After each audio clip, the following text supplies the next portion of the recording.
கம்போடியாவுடனான சர்ச்சைக்குரிய எல்லை பகுதிக்கு அருகே தாக்குதல் நடத்தப்பட்ட வீடியோவை தாய்லாந்து ராணுவம் வெளியிட்டுள்ளது.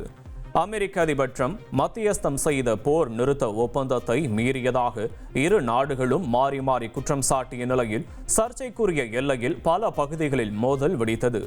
கம்போடியா மீது வான்வழி தாக்குதல்களை தொடங்கியதாக தாய்லாந்து அறிவித்தது.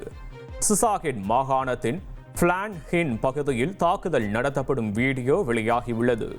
இந்த சூழலில் தங்கள் நாடு ஒருபோதும் வன்முறையை நாடவில்லை என தாய்லாந்து பிரதமர் தெரிவித்தார்.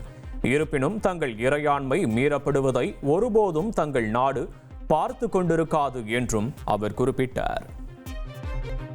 இடமாற்றம் செய்யப்படும் யானைகளின் உயிரிழப்புகளை தடுக்கும் வகையில் குழு உருவாக்கப்பட்டிருக்கிறது.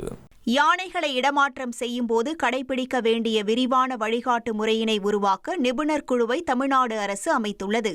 மனித வன விலங்குகள் மோதலை தடுத்து மனித உயிர்களை பாதுகாக்க வேண்டிய சூழலில் மட்டுமே காட்டு யானைகள் மற்றும் பிற வன உயிரினங்கள் இடமாற்றம் செய்யப்படுகின்றன.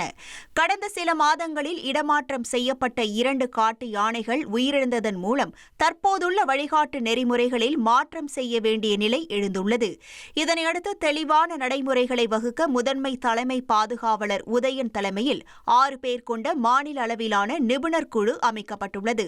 குழுவில் தேவைக்கேற்ப நடத்தை சூழலியல் வல்லுநர்கள் உள்ளிட்டோரை கூடுதல் கள நிபுணர்களாக நியமித்துக் கொள்ளலாம்.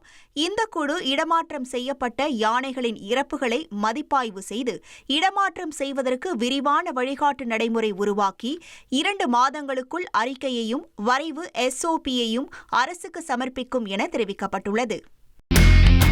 இனி செல்லும் இடமெல்லாம் செய்தி.